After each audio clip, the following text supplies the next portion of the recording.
میں نے 27 قسطوں میں ایک مضمون لکھا تھا، ہر مرض کی دوا ہے صلی علی محمد، ہر مکان میں آیا مسلسل، اس میں قرآن مجید کی آیات، احادیث شریفہ اور تاریخ کے واقعات اور اپنی زندگی کے تجربات کی روشنی میں یہ بات کہنے کی کوشش کی ہے کہ ملت کے تمام انفرادی، اجتماعی، سیاسی، تعلیمی، معاشرتی مسائل صرف اس لیے ہیں کہ یہ امت دائی امت تھی، یہ مدعو بن گئی ہے، دینے والا لینے والا بن گیا، سخی فقیر بن گیا ہے، اوپر کا پہلوان نیچے آ جائے، نیچے کا اوپر، تو نفسیات بدل، سارا نظام بدل جاتا ہے نا، تو وہی ہے یہ حال۔ یہ صرف علاج یہ ہے کہ امت دعوت پر کھڑی ہو جائے، سارے مسائل کا حل ہے دعوت، اور اس پر اتنے اجر کے وعدے ہیں، اتنے اجر کے وعدے ہیں۔ اللہ کے نبی صلی اللہ علیہ وسلم ارشاد فرمایا تیری وجہ سے ایک آدمی کو ہدایت مل جائے دنیا اور معافیہ سے بہتر ہے۔ کیسی شفقت و محبت فرمانے والے نبی، الگ الگ لوگوں کو الگ الگ لالچ ہوتے ہیں، کتنے لالچ، کتنی ترغیب دی ہے دعوت پر۔ تیری وجہ سے ایک آدمی کو ہدایت مل جائے، جنت تیرے لیے واجب ہوگی، وجبت لکل جنہ فرمایا اللہ کے نبی۔ قرآن کہتا ہے فمن زحزح عن النار وادخل الجنۃ فقد فاز، جو جہنم سے بچا لیا گیا اور جنت میں چلا گیا، تحقیق کے کامیاب صرف وہ ہے۔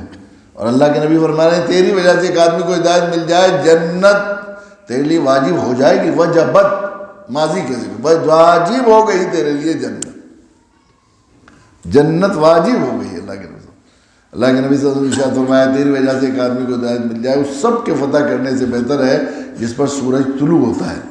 خیال یہ ہو کہ آدھی دنیا پر طلوع ہوتا ہے، آدھی پر غروب ہوتا ہے، تو شاید اس غلط فہمی کے ازالے کے لیے ایک دفعہ یہ بھی فرمایا تیری وجہ سے ایک آدمی کو ہدایت مل جائے، اس سب کے فتح کرنے سے بہتر ہے جس پر سورج غروب ہوتا ہے۔ اور آپ نے فرمایا تیری وجہ سے ایک آدمی کو ہدایت مل جائے، سرخ اونٹوں سے بہتر ہے۔ اور آپ نے ایک ارشاد فرمایا تیری وجہ سے ایک آدمی کو ہدایت مل جائے، 100 سرخ اونٹوں سے بہتر ہے۔ سرخ اونٹ عربوں میں بہت محبوب مال ہے، بڑا مہنگے بھی ہوتے ہیں۔ ایک دوست عرب دوست نے بتایا کہ اچھی معیاری ماڈل کی BMW گاڑیاں اور مرسڈیز گاڑیوں کے بھاؤ آتے ہیں سرخ اونٹ، 100 سرخ اونٹوں سے بہتر ہے۔ اللہ کے نبی صلی اللہ کے نبی اور کتنے فضائل۔ حضرت سعد بن ابی وقاص آپ کے ماموں ہیں، جلیل القدر صحابی، ان کو فتح مکہ کے بعد وحشی کے پاس بھیجا اللہ کے نبی نے دعوت کے لیے۔ وحشی کون ہے؟ سیدنا حمزہ کے سفاک قاتل، آپ کے ناک کان کاٹنے والے، کلیجہ نکال کر زندہ کو دینے والے۔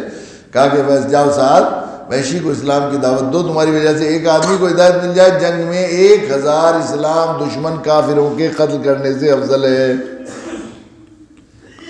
اور آپ نے فرمایا تیری وجہ سے ایک آدمی کو ہدایت مل جائے تیری نجات کے لیے کافی۔ ساری نماز، روزہ، حج، زکوٰۃ، دین کے کام کس لیے کرتا ہے آدمی؟ نجات کے لیے کرتا ہے نا۔ اللہ کے نبی ضمانت لے رہے تیری وجہ سے ایک آدمی کو ہدایت مل جائے تیری نجات کے لیے کافی ہے۔ یہ ارمان جو ہمارے یہاں سے نکلتا ہے، اس میں ہر مہینے میں ایک صفحے کا ایک مضمون آخری صفحے کے نام سے 15-17 سال سے لکھ رہا ہوں میں۔ کوئی زندگی کا کوئی واقعہ، چھوٹی سی چلتی پھرتی سڑک پر کوئی بات ہوئی، اس سے دل کو ذرا کوئی سبق ملا تو میں کوشش کرتا ہوں کہ مکان کے قارئین کو، ریڈرز کو بھی اس میں شیئر کیا جائے۔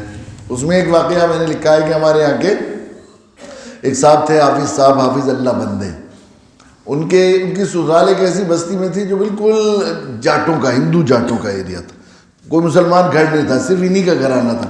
اور ان میں رہتے رہتے نہ اذان، نہ نماز، نہ کچھ، رہن سہن، اصطلاحیں سب اسی طرح ہو گئی تھی۔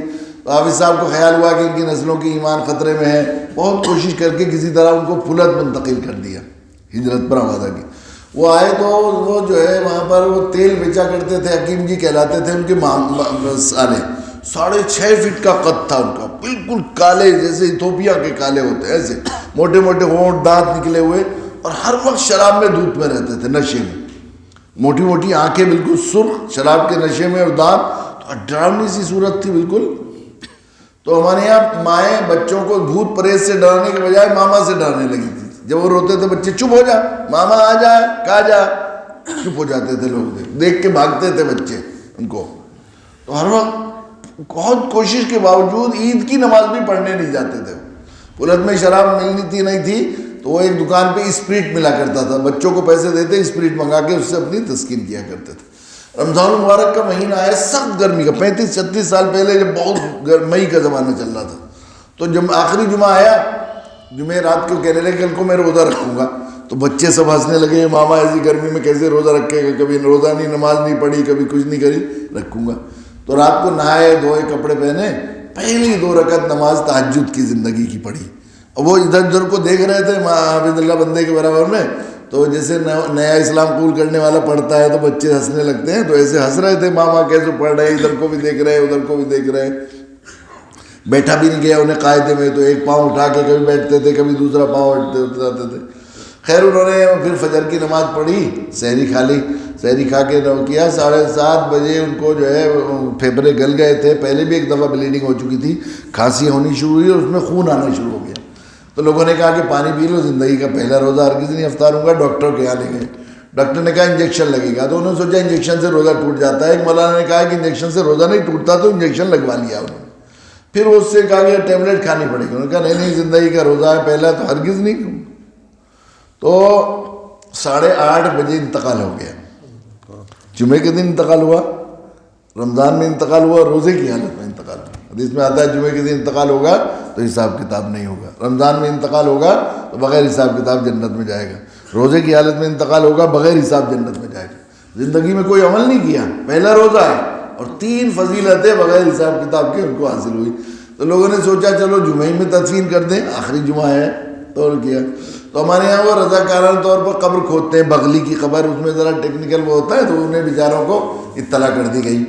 اتنی دیر میں وہ آتے 50 نوجوان پھاوڑے لے کر پہنچ گئے, ماما کی قبر ہم کھدوائیں گے. سخت گرمی لوئے چل رہی ہیں اور سخت زمین, اس میں لوگ خوشی خوشی شوق سے سعادت سمجھ کے. وہ جو کل سب سے برا آدمی تھا, ہم گشت کرنے جاتے تھے تو اس کا کنڈی نہیں کٹکھٹاتے تھے کہ ماما تو دودھ ہوں گے مسجد کو ناپاک کر دیں گے, ہم بھی یہ سوچتے تھے بیچارے. اب یہ حال ہو گیا اس کا. خیر وہ مسجد میں نماز کے لیے جمعے کے لیے آئے کہ تھوڑی بہت دیر بعد ہو جائے تک قبر تیار ہو جائے گی, لیکن اتنے لوگ لگ گئے کہ قبر تیار کرا دی. اب ہمارے یہاں پھلت گاؤں ہے, اس کے قریب میں قصبہ ہے کھتولی. سب کاروبار کے لیے کھتولی چلے جاتے ہیں, سامان لینا, کوئی نوکری کرتے ہیں, دکانیں کرتے ہیں. گاؤں میں تو روزگار ہوتا نہیں, اور وہ وہاں پیٹ بڑھتی ہے جمعے کے دن. تو آخری پیٹ جو جمعے کی ہوتی ہے رمضان کی, ساری عورتیں بھی کھتولی پہنچ جاتی ہیں. کسی کو چوڑیاں لینی ہے, کسی کو عید کی تیاری, دوپٹہ میچنگ, یہ وہ سب ہوتی ہے نا, تو اس میں. لیکن اس روز وہاں شیو سینا نے ایک کال کر دی تھی بند کی, تو خیال تھا کہ فساد ہوگا. تو سارے لوگ پھلت کے بھی پھلت میں تھے, اور کھتولی کے بھی بہت سے لوگ آ کر سکون سے جمعے کی نماز پڑھنے کے لیے پھلت ہی آ گئے تھے. اتنا جمع غفیر نماز جنازہ میں نے کبھی اپنے یہاں پھلت میں نہیں دیکھا, اتنا مجمع. تو جیسے میں پہنچے مسجد میں نماز کے بعد, تو میں بہت نوعمری کا زمانہ تھا, امام صاحب میرے استاد محترم تھے. تو میرے دل میں خیال آئی کاش مجھے نماز پڑھانے کی سعادت مل جائے اس کی, یہ اللہ کا نیک بندہ, ولی اللہ کا محبوب بندہ ہے اس پر. تو امام صاحب کو پتہ نہیں کشف ہوا ہے کیا ہوا کہ نہیں, مولوی صاحب نماز پڑھائیے. تو میں نے نہیں کہا کہ حضرت آپ پڑھائیے, تو میں کھڑا ہو گیا. اب وہ اس کا چہرہ نہیں کھول رہے تھے لوگ, کیونکہ وہ پہلے ہی سیاہ آدمی, بالکل ڈراؤنی صورت, مرنے کے بعد تو آدمی کی شکل اور بھی ذرا ہو جاتی ہے. تو کوئی جیسے چہرہ دیکھتے ہیں میت کا, کوئی سی نے نہیں دیکھا, مگر میرے دل میں آیا کہ اس پیارے کا میں ذرا چہرہ تو دیکھوں. محبت آ رہی تھی اندر سے, دل مٹ آ رہا تھا. تو میں نے جو چہرہ کفن کھولا تو سب لوگوں کو تو نہیں دکھا سکے, بہت بڑا مجمع تھا, لیکن سب نے سبحان اللہ ماما تیری قسمت, کیسا خوبصورت چہرہ ہے, بالکل جیسے رنگ بھی بدل گیا. اور وہ جو خط بڑا ہوا تھا جیسے خوب شیونگ بڑی ہوئی تھی, خوبصورت خط, مسکرا رہا تھا ایسا بالکل. تب مجھے لگا یا اللہ کس بات پر, اصل تو پیا کو جو آ جائے دلہن وہی ہے, اللہ کی رحمت کس پر آ جائے, تو اس میں تلاش میں لگا رہتا تھا میں. ایک بہت بڑا گینگ تھا یہاں, ایک وہ جو ہے سینسر پال فوجی, یہاں کاندلہ کے قریب علم کا فوجی تھا, وہ ڈاکو بن گیا تھا. اس نے 167 دن تک کسی بات پر کہ ان کے مخالفین نے ان کی بھابھیوں کے ساتھ ریپ کیا, ان کی چھاتیاں کاٹی, ان کی بے حرمتی کی, لاش کی. تو اس نے انہی کی قسم کھا کر یہ نیت کی, نظر مانی تھی کہ جب تک زندہ رہوں گا ایک روزانہ قتل کروں گا مخالف پارٹی کا. 167 دن تک روزانہ ایک قتل کیا انہوں. ہندوستان ٹائمز آف انڈیا کے پہلے صفحے پر ایک باکس بنا ہوا تھا, ہم نے خوب دیکھا ہے. تو اس میں سب سے پہلے وہ پڑھتے تھے آج کس کو مارا فوجی نے, یہ پڑھتے تھے خبر, ایسا حال تھا. اللہ نے اس کو ہدایت دی اور وہ بعد میں اس کا انکاؤنٹر کر دیا اور یہ مشہور ہو گیا. اخبار میں آیا کہ وہ جو ہے سینسر پال فوجی نے خودکشی کر لی. بلکہ حضرت مولانا تشریف لائے ہوئے تھے، ہمارے بہنوں ہی عبد الرحمان، انہوں نے مجھے اخبار لا کر دیا، انہیں پتہ تھا کہ وہ بہت مجھ سے ملا اور کیسے کیسے کلمہ ذکر ہوتا تھا، تو انہوں نے کہا خودکشی کر لی، تو مجھے بڑی چوٹ لگی کہ خودکشی کر، ایسا خوبصورت نوجوان اور ایسا بات کا سچا اور عجیب سی صفات تھی اس کے اندر، بہت ہی دل ٹوٹا ہوا تھا۔ تو میں نے حضرت مولانا سے عرض کیا کہ حضرت ایسا دل ٹوٹ رہا ہے، کہ حضرت نے فرمایا امید نہیں ہے کہ خودکشی کی ہوگی۔ بعد میں جیل سپرنٹینڈنٹ تھے ہاشمی صاحب، ان سے ملاقات ہوئی تو ان کا یو پی پولیس نے منع کر دیا تھا کہ اب اگر یہ ایک مرتبہ بھاگ گیا تو اب آئندہ ذمہ دار نہیں ہوں گے، تو پھر راجستھان کے جنگلوں میں لے جا کر ان کو انکاؤنٹر کیا، شہید کیا گیا تھا۔ تو حضرت نے فرمایا لیکن تمہارا بھی تو مکلف بھی نہیں تھا، اسے مسائل تو معلوم نہیں تھے، اس سے انشاءاللہ آپ فکر نہ کرو، اللہ نے اس کے ایمان پر خاتمہ کیا ہے، اور تمہارے لیے بڑی سعادت کی بات ہے۔ اللہ کے نبی صلی اللہ علیہ وسلم کی ارشاد ہے تیری وجہ سے ایک آدمی کو ہدایت مل جائے تیری نجات کے لیے کافی ہے، تمہارا تو مسئلہ انشورنس ہو گیا پکا ہے نجات کا۔ مجھے حضرت مولانا نے تسلی دی۔ تو یہ حدیث سنی تو پھر راز کھلا کہ ماما کی اس کا جو حسن خاتمہ کا راز کھلا کہ ماما کی ایک جو ہے بیچاری بیکورڈ چمار فیملی ہوتی ہے، اس کی ایک عورت سے اس کے ناجائز تعلقات تھے، شوہر بیوی کی طرح رہا کرتی تھی۔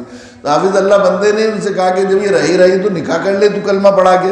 اس نے اس عورت سے پوچھا، اس نے کہا کہ تو جیسے رکھے گا ویسے رہ لوں گی میں، تو اس کو کلمہ پڑھا کر انہوں نے مسلمان کر کے نکاح کر لیا تھا۔ تو شرابی آدمی اپنے بچوں کی کہاں پرورش کر پاتا ہے، تو وہ بیچاری مزدوری کر کے بچوں کی پرورش کیا کرتی تھی۔ بڑی نیک خاتون تھی، بہت ماما کے بہت دن بعد تک وہ حیات رہی، بہت ہی نیک خاتون تھی۔ ہمیشہ وہ مزدوری کیا کرتی تھی کھیتوں میں، تو ایک بوری کا مسلح اور ایک موٹی تسبیح، دانے ہاتھ سے، ایک ہاتھ سے کھربا چلا رہی، ایک ہاتھ سے تسبیح۔ وہ لوگ جو کسی کو سلام نہیں کرتے تھے، اس بیچاری خاتون کی ذات میں ایسی کشش تھی اور ایسا لوگوں میں عظمت اس کی بیٹھی تھی، قدرتی طور پر اللہ نے احترام، کہ جو بہت سے لوگ ایسے ہوتے ہیں ذرا زمیندار ٹائپ کے کہ سب لوگ ہمیں سلام کریں، لیکن مامی کے سامنے سے گزرتے تھے تو سلام کر کے ہی گزرتے تھے، اور وہ ایسی محبت سے جاؤ وعلیکم، اتنی دعائیں دے وعلیکم السلام میرے بچے، اللہ تمہیں دونوں جہان کی خوشیاں دے، اللہ تمہیں دیندار بنائے، اللہ تمہیں نمازی بنائے، اللہ تمہیں حاجی بنائے، اللہ تمہیں کوئی دکھ نہ، ہر دکھ سے بچائے، ہر بیماری سے بچائے، تمہاری نسلوں کو نیک بنائے۔